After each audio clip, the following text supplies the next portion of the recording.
ይኸውላችሁ ይሄ ቢጫ ካርድ ሳይሆን ቀጥታ ሬድ ካርድ ነው የሚያሰጠው።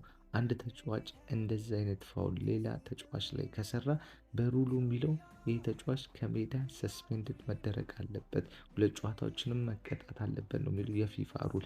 እና መሲ ዛሬ እንደዚህ አይነት በጣም ከባድ ፋውል ሰርቶ ነበር። አውቆም ይሁን ሳያውቅ እንደዚህ አይነት ፋውል ሰርቶ ነበር። ከሜዳ መባረር ነበረበት። ነገር ግን ዳኛውን ቪአር መስጠት አልፈለጉም።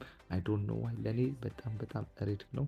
አይ ጌት ፊፋ መሲ ከዓለም ዋንጫ አንድ ጨዋታ ቢቀጣ ወይም ደግሞ ሳይጫወት ቢቀር ብዙ ገንዘብ ነው ሉዝ የሚያደርጉት። ምክንያቱም ግሎባል አይኮን ስለሆነ ምርጥ ተጫዋች ስለሆነ ሰው ደግሞ አርጀንቲናን ለማየት የሚመጣው በሱ ምክንያት እንደሆነ ይታወቃል። ነገር ግን እንደዛ አይሰራም። ሩል ከሆነ ሩል ነው። እግር ኳስ አንዳንድ ጊዜ አንፌር ነው የሚለው ለዚህ ነው። ብዙ ጊዜ መሲ ሲታለፍ እያየን ነው። ባለፉት የዓለም ዋንጫ ላይ ብዙ ጊዜ ታልፈው ነበር አርጀንቲናዎች።